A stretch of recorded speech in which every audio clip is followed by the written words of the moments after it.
Boom. All right, ladies and gentlemen, how early our stage startups can change economies. We can invest for impact. We can do all kinds of crazy stuff. And if you're interested in maybe doing it in an ethical way, this episode is going to be for you. Let's get this one started. Here we go. Shut up and sit down. Look, a business can give you everything you want in life: prestige, wealth, freedom. It can also take everything away from you. This show is for those who are willing to take that risk. These are the real life stories of entrepreneurs. But before we start, I have one small favor to ask. Please leave a comment. It can be advice, critiques, tips, feedback, or share this with someone, because your engagement is the most valuable and most powerful form of social currency. So thank you, and welcome to another episode of Business Bros. All right, business bros, here we go. He is a visionary investor, a champion of ethical capitalism, and a firm believer that money alone isn't enough. Mentorship, education, and access are real keys to unlocking success. And with a passion for helping startups scale while making a meaningful impact, he's redefining what it means to invest with purpose. So please welcome to the show, Mr. Alex Chompff.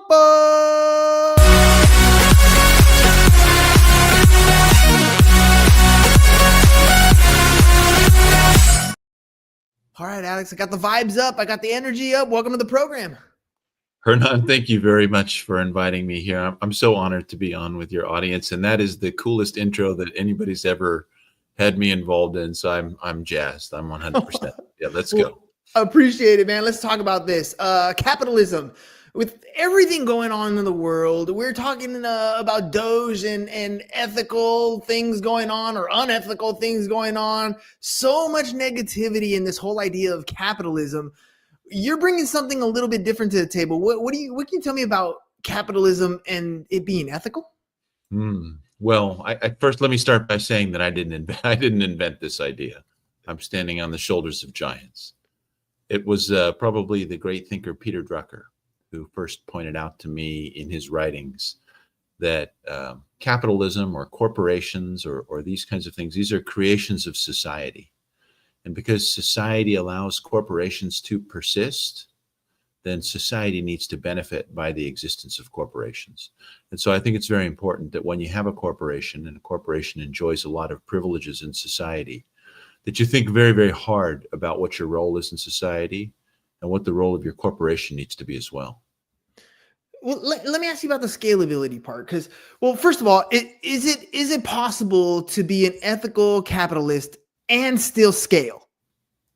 I would say so, sure. Yeah, absolutely. I would say that, good ethics is good business at a certain level, right? I mean, what do you have in this day and age but your reputation, and how quickly can your company's, market value be absolutely thrashed by, inappropriate choices that people can make, not just in the leadership suite, but throughout an entire organization. So the opportunity exists for every member of your organization, starting from the top down, to lead with intent and purpose. It's funny. I'm writing down the word McDonald's right now, because the thing that came to mind is one of the movies I watch every year is The Founder, and you see where McDonald's kind of started off with its integrity for quality of food, its family fun environment, and you keeping it for the people and making it a good wholesome place to go. I think in the movie he talks about how there's churches and there's courthouses and then McDonald's, right? Churches, courthouses, and McDonald's, and it's kind of synonymous with America. It's kind of what the story was going towards. But today it's less about the quality of the product and what it brings as a family. It's become more of, how can I get my shareholders to improve, and how can I sell more burgers today at a lower cost than I possibly can at any other time, right? And I feel like at some point we reach that pivot of doing things on an ethical scale to do things right for our customers, to now the customer tends to be the shareholder. How do you kind of equate and balance the two? Yeah, well, I'll start by suggesting that your shareholders are not your only stakeholders. Mm-hmm. Your stakeholders are much, much broader than your shareholders. And absolutely, you need to take care of your shareholders, because that's how you manage to attract new investment. That's how you build a company that's sustainable. At the same time, I think all of us need to recognize that the world that we live in is composed of more than just the shareholders on our cap table. And we need to behave in ways that are reflective of that understanding. And we need to do so with intention. Not that anybody's going to get anything perfect 100% of the time. But to me, capitalism is a tool that was invented by humans for the benefit of humans. And just like any other tool, it can be used with intention and purpose and a guiding light, a northern star, if you will, or it can be used carelessly and cause harm. And as far as scalability goes,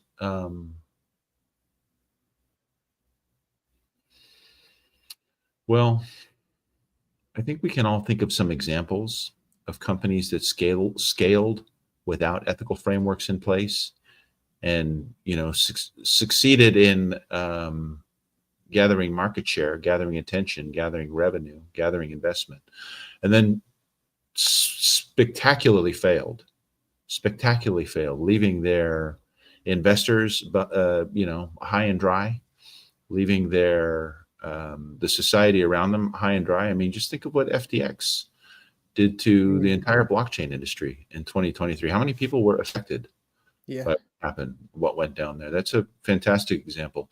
And I have a saying that I've used for a little while, and it's, don't go looking for your morals in the middle of your money. They're difficult to find. So as you begin to scale, that's not the time to consider the ethical questions. The time to consider the ethical questions and decide what kind of entrepreneur you're going to be, what kind of societal leader you're going to be, is before you have the money. Just like when you were in high school and your high school driver's ed teacher probably said something to you like, hey, you should decide whether or not you're going to drink and drive long before you ever have a drink, long before you ever get in a car. So true. It's so true. The planning comes ahead of time. Now, I've had the fortune of being able to talk to so many different entrepreneurs in different levels of business. Some of them just have an idea that is sprouting, and it's to me, it's like getting a lottery ticket, right? You're imagining all the positivity that can possibly happen, not knowing all the negativity that you're going to encounter along the way, all the fires you're going to have to put out. And there's a big gap between what entrepreneurs think they know and what they need to know. There's also a big gap between the access to finance that is out there and their ability to even get that. How can investors kind of help bridge that gap to give people the financial access, but even more so, give them the education needed to make and understand those decisions that you're talking about? Like, if there's one thing to preemptively say, hey, you know what, I'm going to get a designated driver before I go out and party. The other one is you never even thought of doing that in the first place, because that was never something that even crossed your universe at all. And I feel like that's usually the problem with young entrepreneurs, is they don't know what they don't know. How can investors kind of help bridge that gap? Yeah, well, I don't think that's just investors' responsibility. I think that's all of our responsibilities. I think it's our responsibility as parents. It's our responsibility as big brothers and big sisters. It's our responsibility as people who collaborate and work with all the other humans in society around us. So let's start there, Hernan. Let's start there. The second thought is, it's people like you and communities like this that create these kinds of awareness opportunities. If you haven't heard it, then you can't really be responsible for it. So by asking these kinds of questions and posing these kinds of questions, you hopefully are creating in your community a sense of curiosity around what the right answer is. And the right answer, by the way, can be very different from person to person. I'm not here to tell you what constitutes ethics or good choices in your world. I'm here to suggest to you that as an entrepreneur or as an investor, you have a responsibility to act in ways that are commensurate with the level of understanding that you're capable of having to be in that position. Now, I also teach a class, speaking of being able to put people in certain positions, I teach a class called financial algebra to high school seniors. And in it, every once in a while, I like to show Shark Tank. It gives them an idea of what different entrepreneurs are doing, and oftentimes on Shark Tank, you'll see people that are coming on the show that may or may not need the capital investment that they're asking for, but really they're looking for the right shark to work with. When you talk about investors needing to do more than just write a check, what does that look like in practice, and why are people going on Shark Tank asking for the right shark versus always the money? Sure, sure. Well, in our firm, we say we offer capital, community, and culture. And of those, capital is the one we distribute least or least often. It's also the least important because no business is an island. No person is an island. In order to succeed, you need to be connected to other opportunities. You need, at a basic level, you need to be connected to suppliers and customers. Otherwise, what are you doing, right? Yeah. And so, I want to backtrack for a minute, if you'll humor me, Hernan, because I think this is important. The idea that capitalism is a tool is a very important idea, because capitalism was not given to us by providence. Capitalism was something we invented, and we didn't invent it all that long ago. We invented it a few hundred years ago. And one of the really very, very special things about the United States is that when you got here, you were issued a backpack, a metaphorical backpack. And in that backpack, there was a tool called capitalism. And capitalism is your tool. You don't need anyone's permission to become the creator of something where people share risk and share reward, where they pool effort to create something valuable that a market's willing to consume and pay for at a profit. And then those people can share that profit amongst themselves and not only benefit themselves, but benefit their families and benefit their communities. This tool is well, at least in our context, in your and my context, it's a universally available tool. Mm-hmm. Doesn't require any permission, doesn't require any special badges. You don't need anything to use it, but knowledge of its existence and how to get started. And I think that Hernan is probably the number one gap in people's understanding today. If I was to look across, let's just take the Western world, or the United States in particular, and I think about all the windows that are being broken when people are upset at the way things are turning out in the world around them. I think that people break windows because they feel like they don't own the place. I don't think you break windows when you feel like you own the place. And at least here in the United States, I just want to remind everybody that we're a nation of 300 million people, and we own this joint. It's our joint. You don't need anybody's permission. It doesn't belong to the guy down the street. It belongs to you. And one of the tools that you have to unlock the power of this place is capitalism. And capitalism is very easy to use if you just understand a few basic principles. So what are those? What are some of those basic principles? Because oftentimes there's so many people that have some great ideas that if they were to implement and put them into action, they could probably change the world. And yet oftentimes they do nothing. They don't take the forward steps because they don't know what those fundamental things are. What are some of those things that if they just understood, they might actually change the world? Sure. Well, how about we start with two really easy ideas: shared risk and shared reward. Right? So capitalism is at its heart people coming together, working together, sharing capital, sharing resources, sharing knowledge, sharing networks, communicating with one another to create something of mutual benefit. And so sharing is a very, very important word, because so many entrepreneurs are afraid to share. They're afraid that if they share their idea, it'll be stolen from them, it'll be taken from them.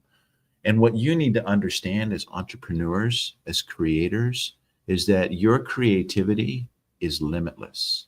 You don't need to be worried about any particular idea.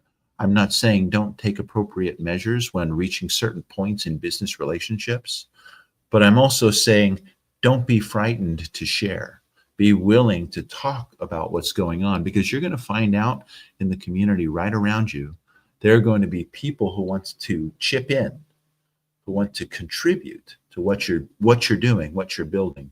And capitalism is nothing more or less than the structuring of arrangements to explicitly recognize the shared risk, the shared opportunity, the shared resources, and the sharing of rewards. So why do you think most entrepreneurs try to go at it alone? I mean, the traditional thing that ends up happening is you have a skill set that you're employed at XYZ job. You get fed up or you get tired or whatever the reason that you're going to leave because you can do this job better than that company could is the mentality that ends up happening. They go off and then they realize that they're doing it all on their own because now they got to wear all kinds of hats. Now they're the accountant and the marketer and they're doing the sales and they're doing the job and they wonder why they don't have time in the day and they don't ever actually build something that's beyond them. They've essentially traded their job for being self-employed and now they just own their job. Why does that tend to happen instead of that whole share mentality, instead of understanding that the quickest pathway to success is to find a mentor who's already done it? The best way is to use a team to build something together, to utilize your strengths and your team's strengths to build something together. Why is that not the norm? Why is it always I go at it alone and I build my own thing and then I wonder why I quit after a year or 5 years? Yeah, that's a really, really good question. I think that gets to human psychology. I think that gets to the way that people, maybe when they feel vulnerable, they don't want to open up, which kind of points to something which is, it's really interesting part of the entrepreneurial journey. And I'm trying to remember who, I heard it from an entrepreneur years ago, and I can't think of his name, but he's a very smart fellow. And he was absolutely right. He said, the journey of an entrepreneur is not so much technical. It's not so much financial. It's emotional. Mm-hmm. It's understanding how you are put together and how you operate and knowing yourself well enough to understand how you deal with everything from success to rejection. Sharing, information sharing, authority sharing, right? To control. These are steps in your journey as an entrepreneur that you need to be prepared to take if you're going to be able to enjoy the benefits of capitalism, at least in the sense that I'm describing it here. Shared risk, shared reward.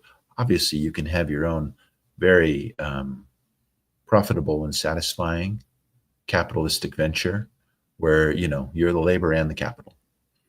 Yeah, but capital can come in a bunch of different ways. It could come from friends and family, and you feel you got the support there. You've talked a little bit about the different types of investors that are out there. I kind of mentioned Shark Tanks.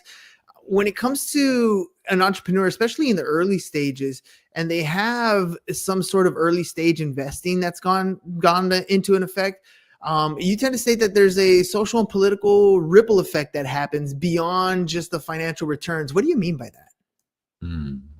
Well, capital, we all tend to default and think of as dollars, but there are many forms of capital, right? There's social capital, your standing in the community. There's intellectual capital, the things that you've created or can consider. There's even emotional capital, because all of us know somebody in our life who's rock solid and more steady than we are. And they're bringing a certain kind of emotional capital to the business, right? Generally speaking, here we're talking about financial capital, but let's not limit our thinking as to what makes a business successful. A business is more than product. A business is more than money. Ultimately, a business is people serving people. So how you approach this topic is, very important. Yeah, it is. But again, for me, it's one of those things that, like, it gets complicated in the simplicity of it, right? Like well, I'll give you an example. So the long-term implications that you can have when taking on investment capital can drastically affect the way your business operates. The moment you take money in from somebody, you're beholden to those people. We talked about the shareholders and that kind of effect. And sometimes early on, you don't really know what to be like we said, what questions you should be asking, what hurdles you're going to overcome. So maybe taking on money isn't necessarily the smartest thing, or if it is, how do I kind of vet the investors so that I know the people that I'm bringing in are going to keep me on the same ethical path? They're going to keep me moving in the same direction. And they're not going to kind of sweep things out from under me. And that whole fear of bringing somebody in and then they take over and walk away with something, I'm sure is there. But how do you make sure that you bring somebody on that will help you in the long term get in the direction that you want to go and not kind of be tied down by this extra money that came in? Yeah, that's a fantastic question. Couple of thoughts here. First of all, investor capital is probably the most expensive of all the types of capital that you can use in a business, right? You can use your own capital, you can use bank capital, you can use, non-bank capital, but investor capital is probably one of the most expensive kinds of capital to use. The second is to recognize that it's very, very common, and even the way you asked the question, Herman, is very common to feel like you're in a power imbalance. Like, oh, you're the one writing the check, I'm the one collecting the check, therefore I'm somehow lower on the scale than you are. And that is absolutely incorrect. It's actually absolutely backwards. Because what may not be obvious when you're an entrepreneur who's looking for money, and I use an analogy pretty frequently. The analogy that I use is that of panning for gold, because I live out here in California and I live in gold country. And so anybody who's ever watched movies about the Old West knows that panning for gold just sucks, man. It's freezing, it's cold, your fingers are hurting, it's dirty work, it's hard work, it's unrewarding work. And that's what it can feel like when you're panning for gold or when you're trying to raise money. And I want you to really, really, really understand that you've got it exactly backwards. If you're an entrepreneur, you're the gold that we're panning for. This entire infrastructure, everything from financing to professional services, exists to find and lift the entrepreneur. So you're not in a power imbalance. You're actually the rare element here. And so I encourage you to own your power and ask questions.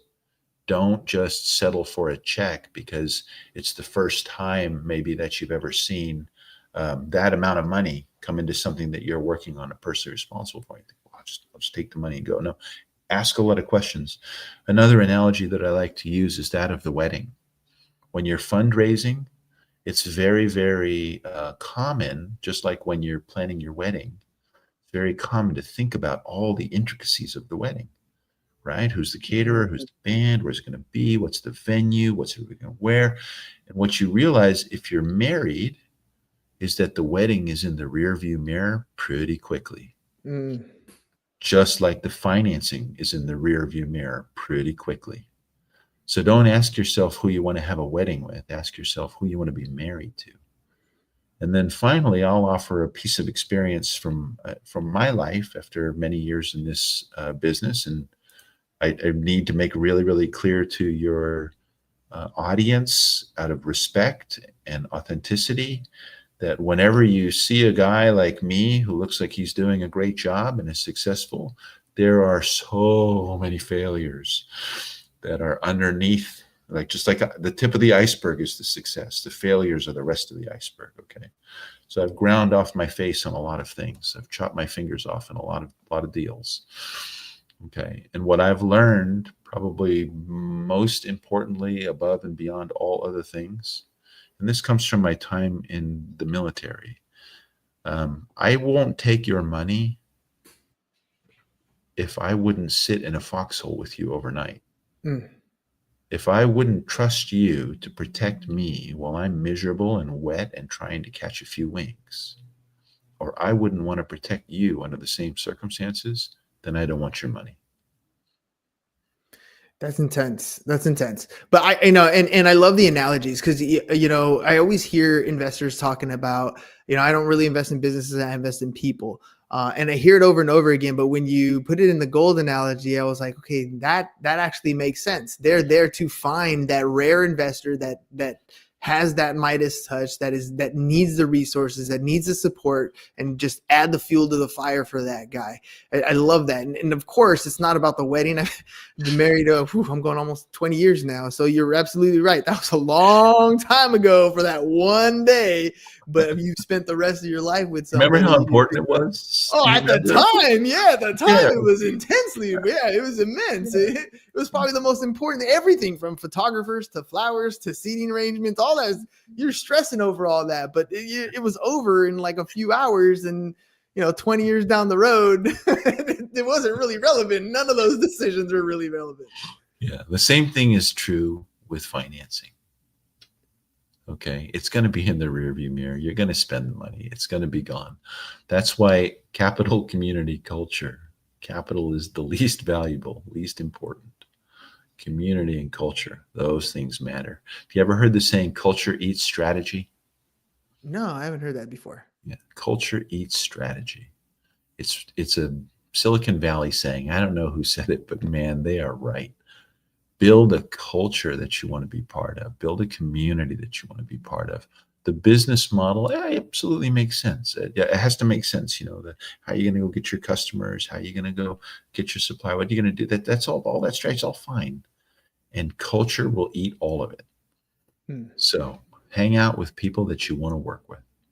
Yeah, and you hear that over and over again. I've definitely heard that part of it over and over again. Design the life you want first, and then everything else will kind of follow suit after that.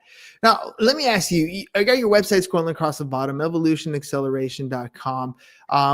You've shared a lot of great insight with us today. If people head over to your website, what are they going to find? How can they get in contact with you? And what's the best option to reach out to you if they're looking for what exactly? Well, first of all, understand that we're here to serve our community. Okay, so that community generally consists of investors and entrepreneurs and people who are interested in this space. And so we have a website, absolutely, evolutionacceleration.com, that you can go to, and you can learn more about the companies that we've invested in. You can apply for investment. You can become an investor, because we are a FINRA registered exempt reporting advisor. And so we do offer our investment products to the public, to accredited investors. Now, if you're interested in some particular subtopics, like how artificial intelligence really works in the real world, we run a group called masterverse.ai that you can sign up for and get some insights into what's happening in the world. That started because I got my OpenAI developer key in May of 2023. And man, I stayed up all weekend building a new product. Had a great time. And what I found was that there's so much to learn in that space. So I created a community of friends where we use and observe things like artificial intelligence, which, by the way, for your investors out there, kind of points to something like, if you want to be a good investor, if you want to have an advantage in the marketplace, you should definitely use and observe the things that you're interested in before you invest in them. So you understand what the real problems are and who's solving real problems. If you're interested as an investor in learning more about how to invest, come visit us at evfm.co. And if you're an entrepreneur and you just want to understand how this whole thing works, come to evolutionaccelerator.co. So we've got a lot of channels. They're very easy to find, and we answer everything personally. So please come on by. And you're exactly right. Investments come in all shapes and sizes. Accredited investors, by the way, it kind of limits the people who can invest. And for those who are out there that may not know if they're an accredited investor or not, what are the criteria, if you know off the top of your head, to make somebody an accredited investor? Yeah, absolutely. But the accredited investor status, so I need to preface this by saying, not an attorney, but if you go and you read the standard as promulgated by the SEC, generally an accredited investor is understood to be someone who has at least $1 million in assets that does not include their home, or an individual who earns more than $200,000 a year for the past several years and expects to continue doing so, or a couple that earns $300,000 or more and expects to continue doing so. Being an accredited investor is something that you yourself determine based on the standards. It's not like a badge that somebody gives you or a class that you have to take. It's a standard that you examine and decide if you meet. And if you are an accredited investor, then you can invest into alternative investments like venture capital funds and the syndicated funds and some of the things that we deal in very commonly. But even if you're not an accredited investor, we would really encourage you to come and learn from our community about how to get involved, how to get started. A big part of what we want to do at Evolution is raise the consciousness of the whole community as to how to put these tools to work. So you don't have to be an accredited investor to think like an investor and to understand how investors work and to begin to take action for your own benefit today. That's what it takes. It takes just a little bit of effort, ladies and gentlemen. You got to start somewhere. And I know investing and getting started sometimes sounds super overwhelming. But again, finding mentors, people who are already taking advantage of the situations, have already had the success, even the ones that have chopped some fingers off, those are kind of the best ones because they've already been through it a couple times. And Alex is one of those people. So make sure you guys go to evolutionacceleration.com and at least start to immerse yourself in all the different things related to investments. Will there be an absolute investment for you right there? I don't know. Maybe, maybe not. But when the education starts, I promise you, the entrepreneurial bug and that investment bug bites you and it never goes away. Literally, Alex is talking about getting his AI key and jumping on something and building a whole product when he probably doesn't even have to, but that bug has already bit him. So he's over there doing it. You want to be part of a community of people that are just like that. So make sure you guys go to evolutionacceleration.com. Check that out. Before we head out, any final thoughts, Alex? No, I'm just going to say what you said, Hernan. First of all, thank you deeply from the bottom of my heart. I really appreciate you, and I really appreciate your community, and I appreciate the opportunity to be here and to share this message. And then I'm going to say exactly what you said, Hernan. Just go get started. You don't need anyone's permission. You don't need a card. You don't need to do anything special at all. And as soon as you jump in, you're going to find out that it's welcoming, it's open, it's filled with people who want to help you, and you're going to have a great time, and you're going to be very glad you did it. Yep, 100%. And you know what? It's funny. That's one of the things I learned as you start to deal with successful people. You often think when you're first getting started that no one's going to want to share anything with you. Everyone wants to keep it a secret because you have this idea that you want to keep a secret. What you realize is the complete opposite. As you become more successful, everyone opens up. Everybody who's successful wants other people around them to succeed. It's an all rising tide lifts all ships type situation. Everybody's there to help. So make sure you guys go check it out, evolutionacceleration.com. Alex, thank you very much for being on the show with us today. Ladies and gentlemen, we'll catch you guys on the next one. Peace. And we're out. Thank you. It's over. Go home. Is your business in need of marketing? Try starting a podcast, but not just any podcast. Podcast like a pro. We can show you how to take your business from being invisible to becoming a brand people trust. Go to www.businessbros.biz to get started today.